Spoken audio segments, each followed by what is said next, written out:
Welcome to Postcards, a brief look at people, places, the arts and curiosities from around the world. On today's program, 1,000 artists to produce 1,000 works over the next year, remembering one of the darkest periods in global history. Hanover in Germany transformed to host Expo 2000. How tourism can help save the last great European carnivores. And finally, the unmissable event of the horticultural calendar, the Chelsea Flower Show. First up, art experts believe this is how British Victorian artist John William Waterhouse would have liked his depiction of the patron saint of music to have been viewed. A composition of tranquility and peace, Saint Cecilia, painted in 1853 at the pinnacle of his career, was executed as a showpiece to impress the Royal Academy, to which Waterhouse was being admitted as a full member. The poppies, inferring a reference to opiate qualities, are a symbol of sleep. Indeed, experts believe looking at beautiful artwork is a form of meditation, especially when accompanied by evocative music.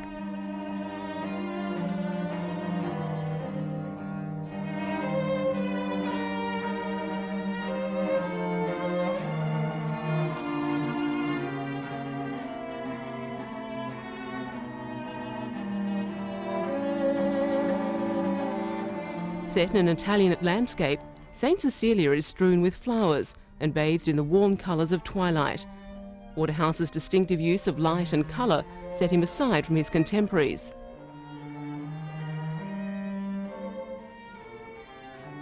When it's offered for auction, the painting is expected to exceed all previous records, and based on the current interest in good Victorian paintings, is valued between $4 and $5.6 million US.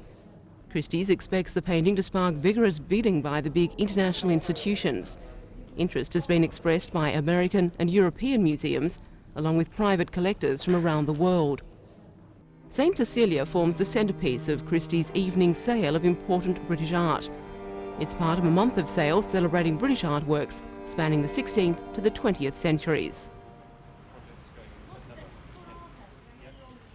The launch of Year of the Artist, Britain's largest and most ambitious arts project.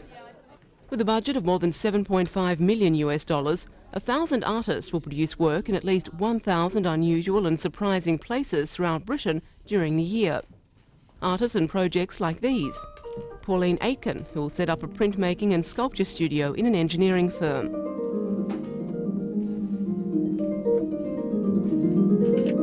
Radical poet Attila the Stockbroker is Football Club Brighton and Hove Albion's poet-in-residence.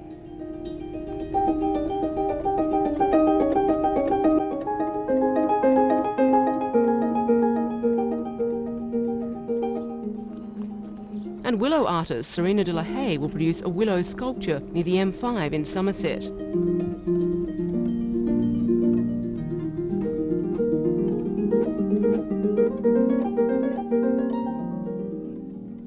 One of the most unusual projects is being undertaken by tuba player John Hodkin.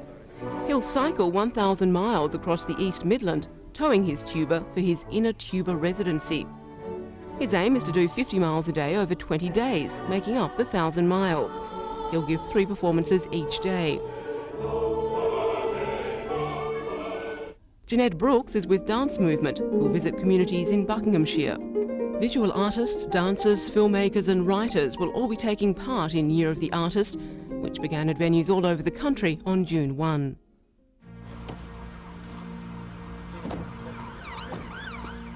Britain's Foreign Secretary Robin Cook arrives at London's Imperial War Museum for a reminder of one of the darkest periods in global history.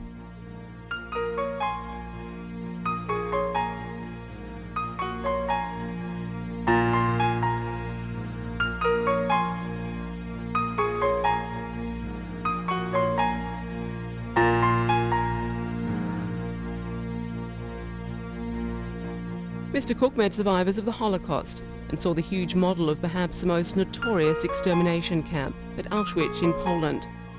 Faced with this graphic evidence of the combination of racist ideology and scientific efficiency, the Foreign Secretary found the smallest exhibits the most moving.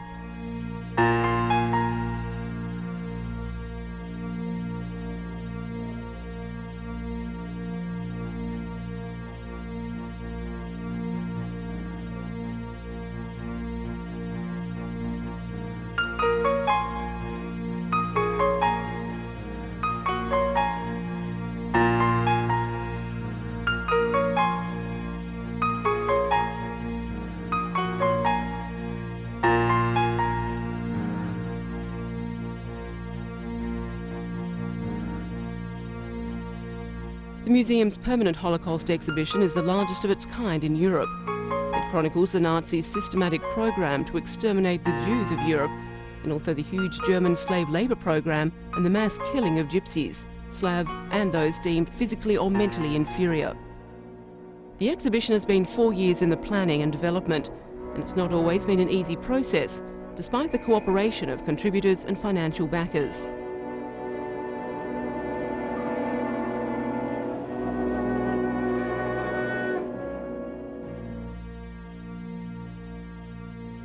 Survivor Roman Holter said this place is also a beacon of honesty and decency and historical truth. There are few who are actually there who are still around to remember the highly functional layout of the infamous Auschwitz concentration camp. Most were victims of its terrible trade in death. As with the other exhibits though, survivors of the Holocaust see it as a vital contribution to global history and the lessons for humankind. With Rwanda, Bosnia and Kosovo serving as reminders that race hatred lives on 50 years after the Holocaust, Mr. Cook said he found the exhibition a powerful spur to work for the elimination of fascism. He said the exhibition will be a permanent reminder, long after the survivors have died, of the depths to which humankind can sink. A poignant, some might find terrifying lesson in the importance of international democracy and human rights. But the Imperial War Museum is confident that its permanent exhibition will become one of the world's key points of reference for students and for passing visitors of one of modern history's most cruel of eras.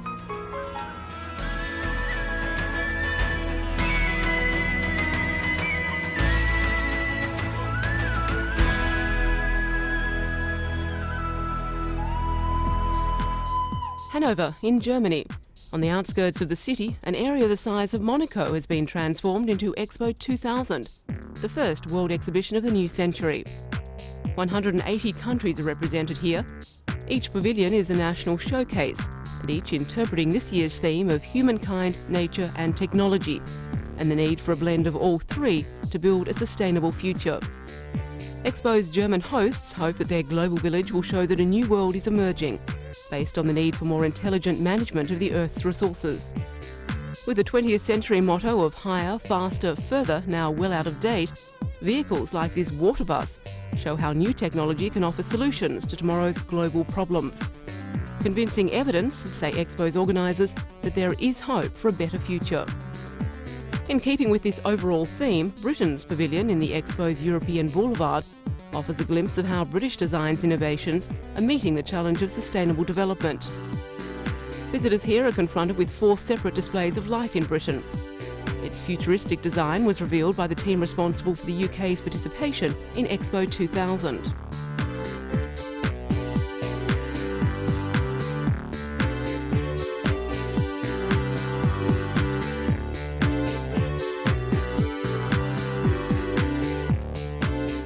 The aim of world exhibitions like this one is to promote a positive image overseas. One environmental success story, clearly illustrated here, is the transformation of the River Thames from a dead river into a habitat supporting more than 100 species of fish.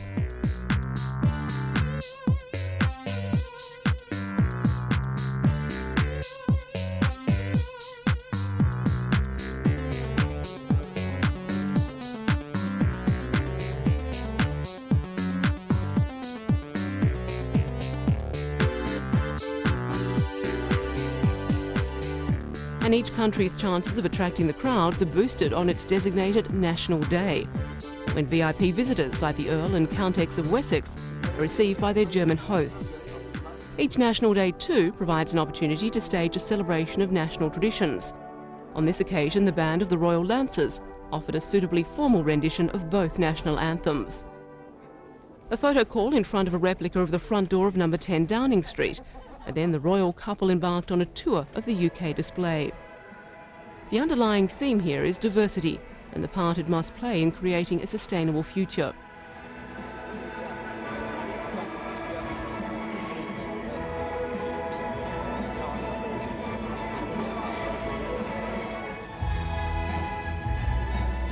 The images here demonstrate the wide-ranging nature of British culture, revealing just how fashion, theatre, design and sport have changed over the decades. Britain is depicted as a nation of eccentrics and innovators. But although a world fair like Hanover's aims to inform, educate and entertain the public, it's also a forum for the best a nation has to offer in the areas of science, technology, arts and the social sciences. It's an opportunity for each nation to boast about its achievements and reap the subsequent benefits in terms of increased trade. And when it comes to controversial subjects like human genetics and GM foods, Expo also affords an opportunity for discussion and debate as nations around the world look for common strategies on the challenges ahead.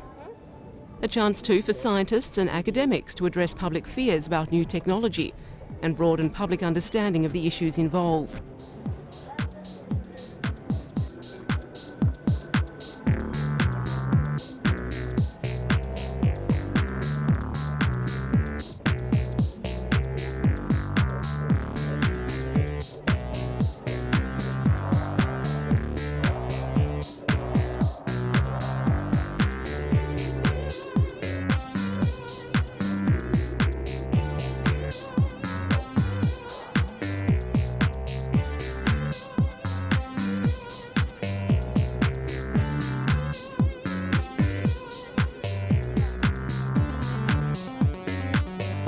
Local solutions to global problems are on offer in the UK's Land of Diversity section, where a huge photo montage gives a visual overview of the nation's landscape. It celebrates the country's natural resources, demonstrating how rural and urban landscapes can be conserved when individuals, business and government work together. The World of Diversity section looks at how the UK is helping to improve understanding of the human impact on the global environment. Information is provided on projects like the Millennium Seed Bank at Britain's Royal Botanic Gardens, where scientists are building up the world's most comprehensive encyclopedia of plant varieties.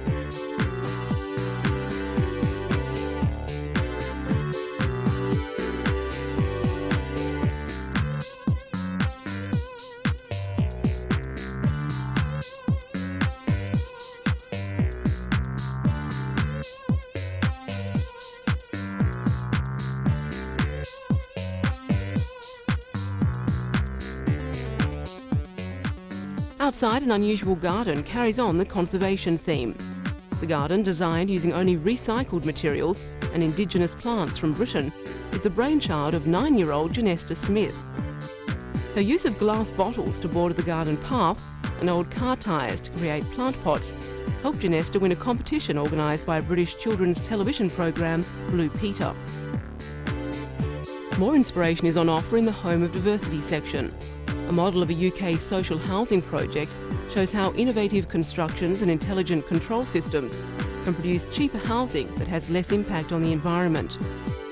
The main feature here, though, is a wall of photographs showing the cultural diversity of ordinary people in Britain. The message is that British innovations are improving the quality of life of individuals of all creeds and colours in their homes and in their daily lives.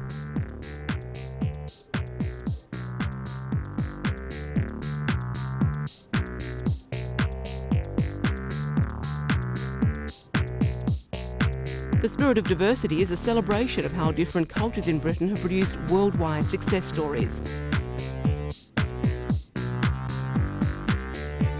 The innovative Dyson vacuum cleaner deserves a mention here, alongside Philip Tracy's hats,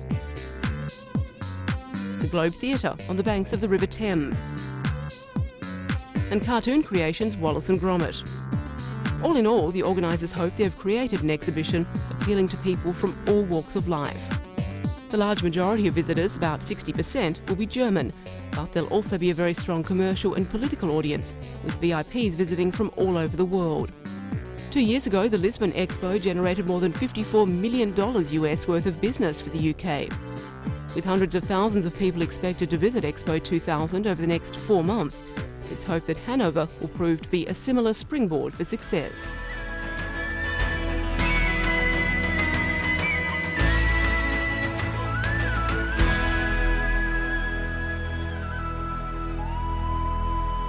China, the world's biggest coal producer, is trying to limit the damaging effects of mining on the environment.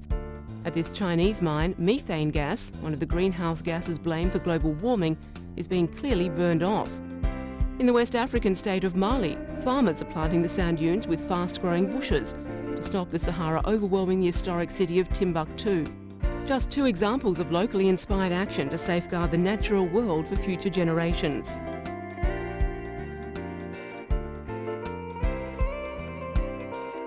To mark UN World Environment Day, these children from inner-city London are learning about the natural riches of the tropical rainforest on a visit to Kew Gardens to the west of London.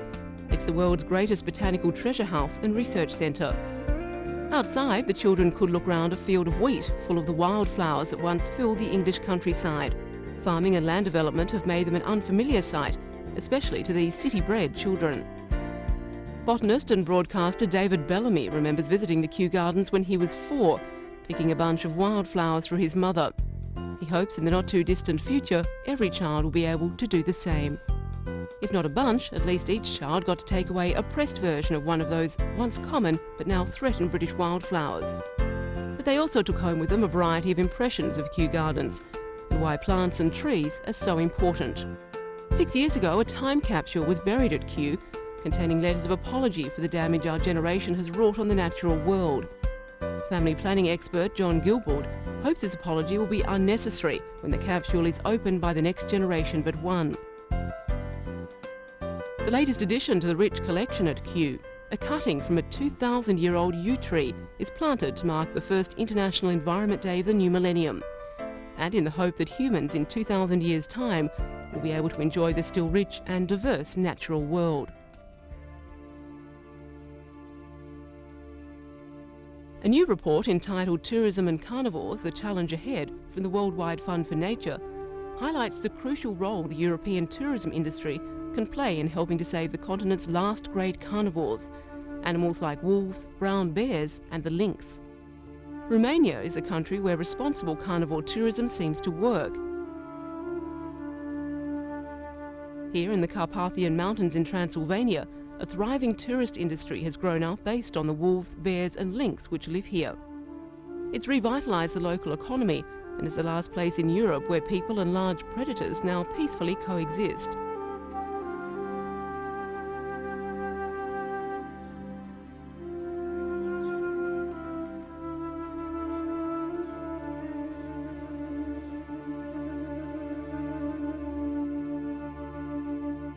For local hotelier Eleanor Popper and her family, this sort of tourism has changed their lives. Conservation is now paramount in the region, and the WWF hopes that Romania's example will be followed by other countries in Europe. It's electric fences instead of guns. Justin Wolford of the WWF sees that responsible tourism can change people's attitudes towards carnivores. If they're promoted as a tourist attraction, they can be seen as a positive asset for landscape and therefore be accepted by people rather than being rejected as a pest. The fund hopes the Romanian model will be adopted as a blueprint for action throughout Europe to protect the continent's last remaining carnivores.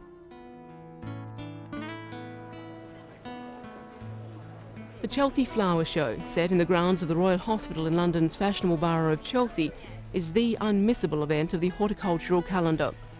The new marquee replaces the traditional tent to house the usual elaborate displays, with its overpowering range of colours and blend of smells. Rubbing up against local roses and tulips are tropical displays like this marine-inspired concoction from Malaysia. Visitor numbers to this 3-day melting pot of garden ideas are limited to 160,000. Water flows, drips and cascades through many of the displays this year. The combination of water and some original outdoor artwork transforms some of the plots into miniature sculpture gardens. This mixture of high-tech and natural gives this year's Chelsea Flower Show rather a millennial feel. And as a reminder that the information superhighway would be a grim place without some green verges, the organisers have put the show on the internet. A new site caters to the millions who surf the web in search of horticultural inspiration.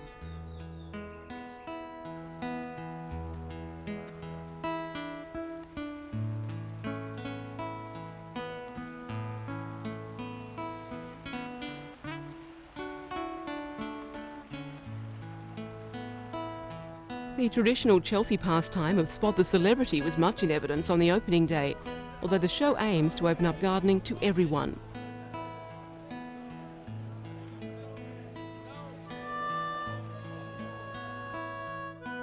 but it helps. Here's an idea for a front garden, perhaps for someone with an astrological frame of mind. And for the back garden, conservatories come in all shapes and sizes.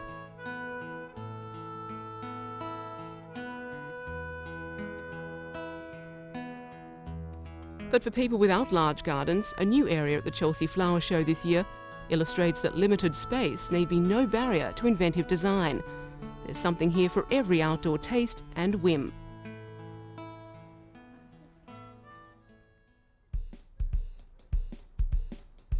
London is home to some of the grandest architecture in the world. Victorian buildings grace the squares of the capital and provide elegant homes for the rich and famous. But not every fashionable facade is quite what it seems. This house is an exquisite recreation of the real thing, painstakingly built in miniature by model maker Ben Ruthven Taggart.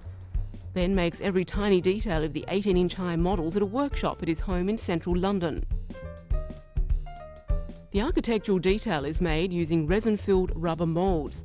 The columns and porticos are also made from resin, and then the whole model is painted with fade-proof acrylic paints.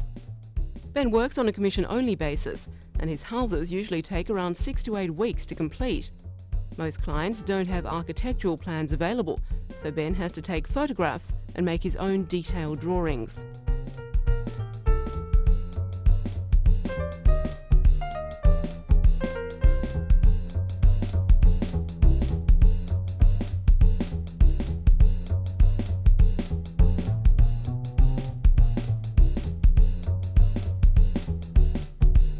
Ben has made models of a variety of buildings, from commercial premises to Venetian palaces. His most prestigious commission was a model of Highgrove House, the home of Prince Charles. The Museum of Fulham Palace, one of London's finest buildings. It was once the home of the Bishop of London, and it too has been recreated in all its splendour. The model is housed in the museum and enables visitors to see how the palace, a mixture of architectural styles, has changed over the centuries.